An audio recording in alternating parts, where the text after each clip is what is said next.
Parliamentarians کی بڑی اہمیت ہے, آپ سب کی اہمیت ہے. جس طرح ہم نے بڑے مشکل یہ 3 سال میں 2 مہینے ابھی رہ گئے ہیں, میں یہ کلیئر کر دوں, یہ نہ کہیں 3 سال ہوئے, ابھی 3 سال میں 2 مہینے رہ گئے. اس کا مطلب میں کیوں یہ کہتا ہوں, کیونکہ ابھی 2 مہینے میں اور بہت کام آپ کے سامنے آ جائیں گے. تو 3 سال میں شکل بدلی ہوگی.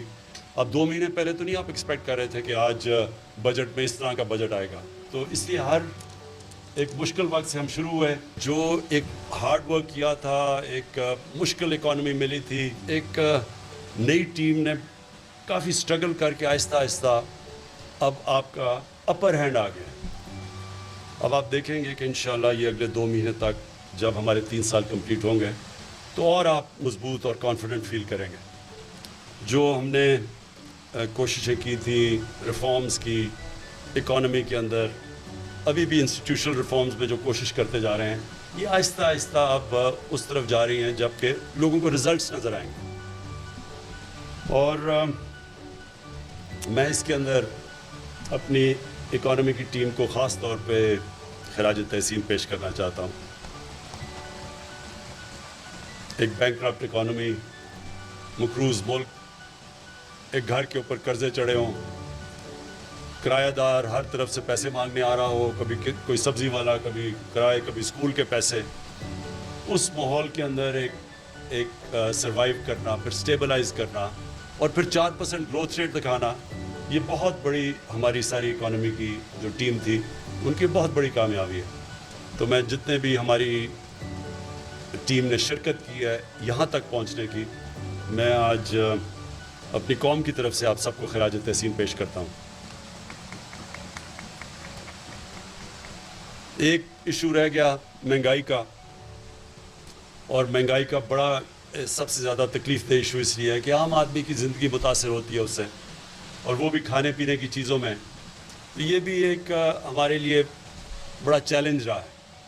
اس کے اندر بھی ہم نے کئی چیزیں سیکھی ہیں, اور آپ اس میں بھی دیکھیں گے کہ آہستہ آہستہ انشاءاللہ اس کے اوپر بھی ہم قابو پا جائیں گے.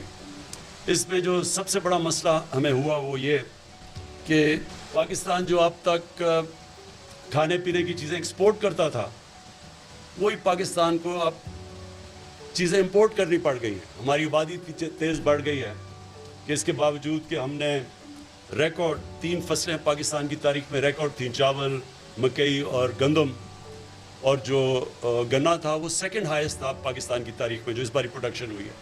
اس کے باوجود ہمیں امپورٹ کرنا پڑتا ہے کیونکہ ہماری آبادی اتنی تیزی سے پھیل چکی ہے اور اتنی بڑھ چکی ہے کہ ہم انفارچونیٹلی ہم اب امپورٹر بن چکے ہیں.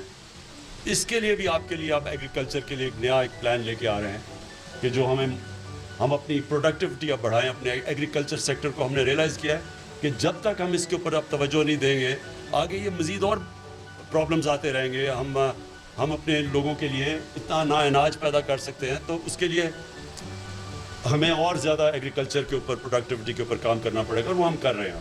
سوائے چاول کے گندم ہمیں امپورٹ کرنی پڑی, ہمیں دالیں امپورٹ کرنی پڑتی ہیں.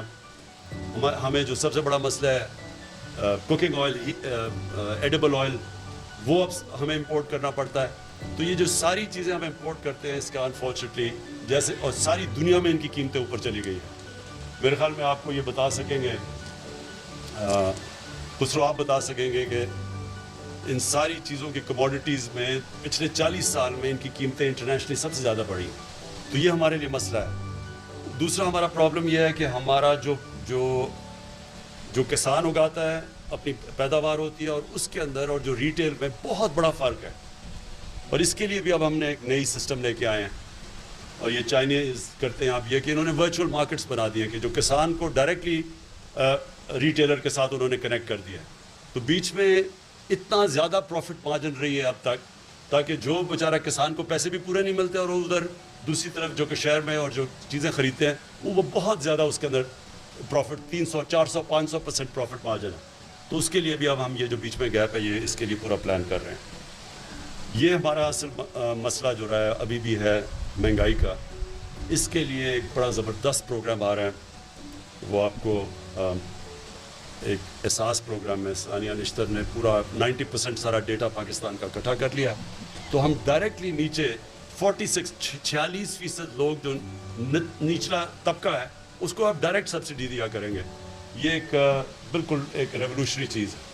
اور وہ آپ کو باقی تو شوکت طری نے بتا ہی دیا کہ جو ہماری ایک 4 ملین ہاؤس ہولڈس کو جو غریب ہاؤس ہولڈز ہیں ان کے لیے ہم ایک ایک گھر کے لیے کیا کیا کریں. یہ بھی ریولوشن ہے انشاءاللہ, یہ آپ دیکھیں گے انفولڈ ہوتے ہوئے.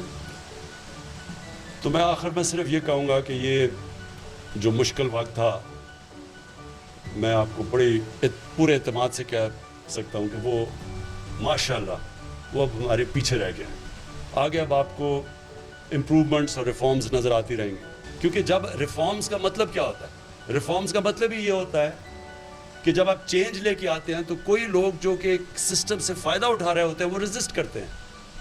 تو وہ ہر قسم کی ریفارم کو روکنے کے لیے ہر حربہ استعمال کرتے ہیں, جس کو ہم مافیاز کہتے ہیں. مافیاز وہ ہوتے ہیں جو ایک سسٹم کا فائدہ اٹھا رہے ہوتے ہیں کرپٹ سسٹم سے, تو وہ اس کو اپنی پریولیجز کو پروٹیکٹ کرنے کے لیے ساری کوشش کرتے ہیں. تو جب آپ کے پاس ایک اسٹرانگ گورنمنٹ نہیں ہوتی, وہ اس کے لیے ریفارم کرنا بہت مشکل ہوتا ہے, کیونکہ ہر جگہ ریزسٹنس ملتی ہے. ابھی ایک MTI ریفارمز آئی ہاسپٹلس کی. اب یہ گورنمنٹ ہاسپٹل ٹھیک ہو ہی نہیں سکتے جب تک یہ ریفارم نہیں ہم کرتے. وہ کیوں؟ وہ سمپل میں ذرا آپ کو صرف سمجھانا چاہتا ہوں کہ تاکہ آپ کو سمجھ آ جائے کہ کس طرح کے پرابلمز آ گئے. اب ہمیں 3 سال میں 2 مہینے کم رہ گئے ہیں, کوشش کرتے رہے ہیں MTI ریفارمز کرنے کے لیے, یعنی ہاسپٹل ریفارمز کے لیے, لیکن اتنی ریزسٹنس ہے اس کے اوپر.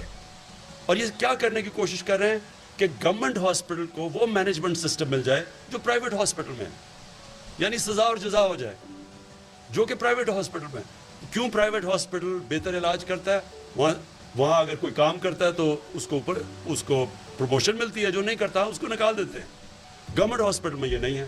اس لیے جو گورنمنٹ ہاسپٹلس کا سارا سسٹم بیٹھ گیا, اس کو ٹھیک کرنے کے لیے مینجمنٹ سسٹم چینج کرنا چاہتے ہیں کہ ان کا بھی سزا اور جزا کا سسٹم ہو جو پرائیویٹ ہاسپٹل میں.